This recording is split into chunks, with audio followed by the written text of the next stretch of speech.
જય માતાજી મિત્રો, સ્વાગત છે તમારું બધાનું આજના વિડીયોમાં। ભૂત પ્રેતથી ડરવાની જરૂર નથી તે વાત ઉપર માતાજીએ આજના પ્રવચનમાં શું કીધું છે તે આપણે આજે જોવાનું છે। તો ચલો શરૂ કરીએ આજનો વિડીયો। જય ખુખારમાં મેલડી।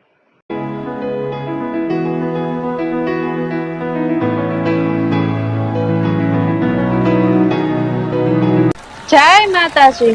हे राम हे नाथ, आज मारा धाम में એટલી કૃપા રાખજો કે મારા દુખિયારા આવનારા ભક્તોને એમના જીવનમાં ક્યારેય મોટી હોસ્પિટલ મોટા દવાખાનાના પગથિયા ના ચડવા પડે અને ખોટા ખર્ચાના ઓપરેશન ના કરાવવા પડે એવી મારા ભગવાનને પ્રાર્થના કરું। હા માં।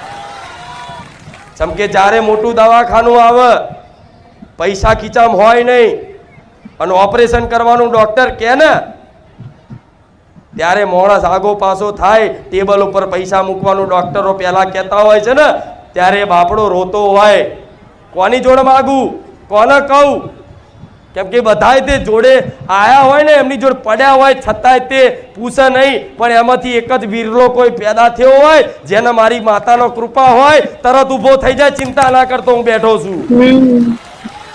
આવું કોઈ કહેવા વાળું મળી જાય ને એ દાડો ભલે વ્યક્તિને નિમિત્ત માનજો, કૃપા મારા જેવી માતાની હશે કે અડધી રાતે દવાખાનામાં તમારી ફી ભરવા હું મેળડી આવું, ગમે તે સમયે ગમે તે રૂપમાં આવું, હગાવાળાના મગજમાં વસીને આવું, શેઠિયાના મગજમાં વસીને આવું, તમારા બાજુવાળાના મગજમાં વસીને આવું, મોવા માસી મહા ફુવા ગમે તેના મગજમાં વસી અને તમારે આશ્વાસન આલું કે ચિંતા ના કરતા મારી જોડ છે, તમારે જે ભરવાના થાય કહી દો હું ભરી દઈશ, દવાના હું આપી દઈશ, ચિંતા ના કરતા તો મોની લેજો કુખાર મેલડી બોલી।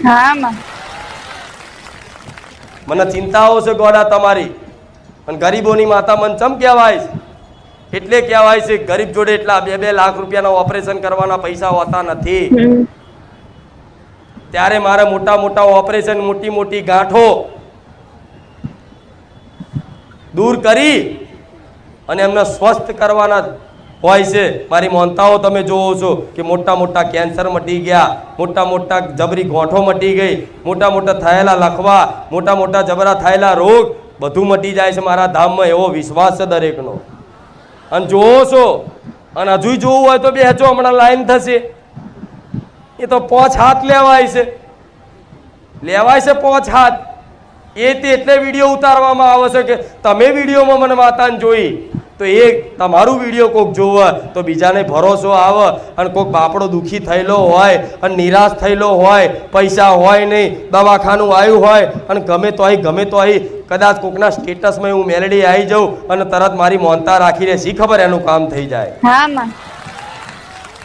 ફરું છું પણ મોબાઈલમાં ફરું છું ને, આમ મોબાઈલ ખોલો એટલે પહેલી ખુખાર મેલડી જ દેખાય। હાસું ખોટું પણ આમ હવારમાં ઉઠો રાતે ઊંઘો તો છેલ્લી હું ખુખાર મેલડી જ દેખાવ। આમ મોબાઈલમાં આમ જોતા હોય વિડીયો ફેરવી ભલે આડું ઓરું જોતા હોય પણ મેં ખુખાર મેલડી હું આવી જાઉં। આ બધું ના જોઈશ મને માતાને જો, હાસું ખોટું તો વિચાર થાય ને કે આ ટેકનોલોજીનો જમાનો છે, આ યુગ ટેકનોલોજીનો છે, તો આ યુગ ટેકનોલોજીનો છે ને તો મને મારા માતાને તે ટેકનોલોજીનો ઉપયોગ કરી અને ટેકનોલોજીને માધ્યમ રાખીને મોબાઈલનો માધ્યમ રાખી મારો અવાજ, મારા ઉપદેશ, મારી વાણી ગુજરાતના ખૂણા ખૂણાના ગામડા સુધી મારા ભાવિક ભક્તો સુધી પહોંચાડવા માટે છે। નહીં તો મને વિડીયોની પડી નહીં,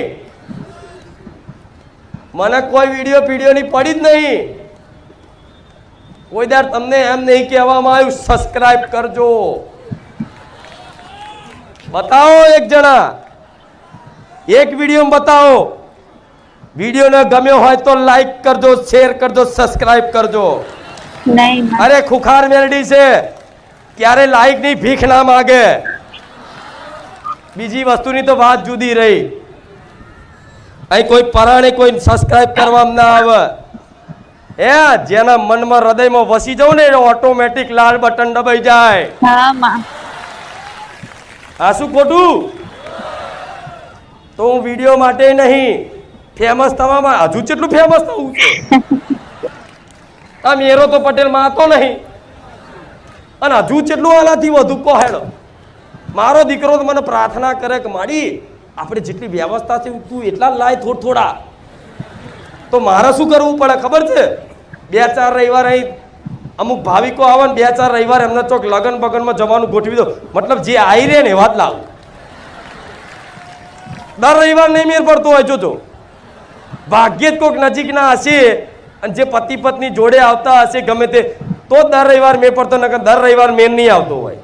2-4 રવિવાર એક વખત, 2-4 રવિવાર એક વખત, એમ જો 2-4 રવિવાર એક વખત બધા આવી રીતે આવે છે ને તારા મેરો હમાઈ રહેશે. મારા બધા ગુજરાતના ભારત દેશના રાજ્યોના ઘણા ઘણા ભાવિકો જેને હિન્દી ગુજરાતી નહીં આવડતી એવા ભક્તો આવે છે. જે બધાને ભેગા કરું ને તો આખું બારે જા બંધ થઈ જાય. લોકો સોસાયટી ઘરોથી બહાર ના નીકળે.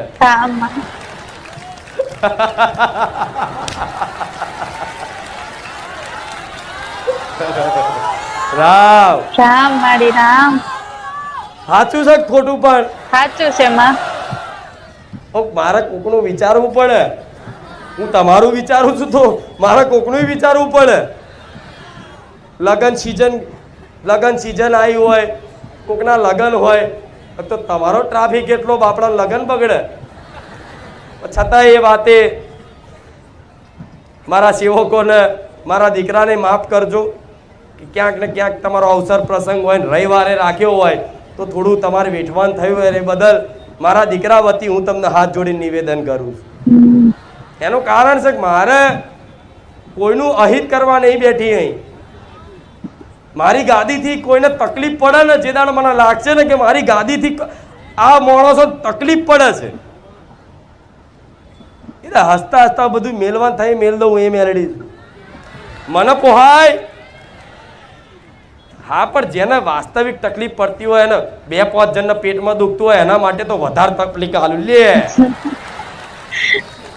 જોરથી બોલાવ રામ રામ રામ રામ. અર્જુન એકદમ નાભીથી રામ રામ રામ રામ રામ રામ રામ રામ. ભલે હવે મારી આ ઘડે ઘડે આ રામ રામ ચમ બોલાવો છો? કોકના હંભરા ના હું કહું આ રામ રામ એક સાથે હજારોની સંખ્યામાં એક સાથે ઉચ્ચારણ થાય તો લાખો નામ જપ તો અહીંયા જ થઈ જાય છે. હા માં. થઈ જાય ને. હવે આ રામ શબ્દ એકદમ અંદરથી ઉત્સાહપૂર્વક પ્રેમપૂર્વક જોરથી નાભીથી આત્માથી બોલો કે રામ. તો આ શબ્દથી આજુબાજુ મનુષ્ય પશુ પક્ષી જીવ જંતુઓ બધા રહેતા હોય, સૂક્ષ્મ આત્માઓ રહેતી હોય, ભૂત રહેતા હોય, પલિત રહેતા હોય, જંડ રહેતા હોય કે ગમે તે પિશાચ રહેતા હોય એ બધાના કાનમાં રામ શબ્દ થાય ને એટલે ભૂત પેલા મતલબ લોકોને હેરાન કરવા વાળું હોય ને આ રામ સાંભળી અને એની આત્માને તૃપ્તિ મળે. છો ખબર છે તમને? જેમ કે મર્યા પછી એમ લઈ જાય છે રામ બોલો ભાઈ રામ. એ મરેલા તો શરીરને નહીં સંભળાવતા, એ આત્માને એ ભૂતને સંભળાવે છે કે આખી જિંદગી તો રોમનું નામ નહીં વાપર્યું પણ મર્યા પછી રોમ ભજી લે તો તારી આત્માનું કલ્યાણ થાય. અરે હું એ રોમ વાળી મેલડી છું. આજુબાજુના ભૂતડાઓને સેવામાં લગાડું. આ શું કહું છું તમે નહીં માનો?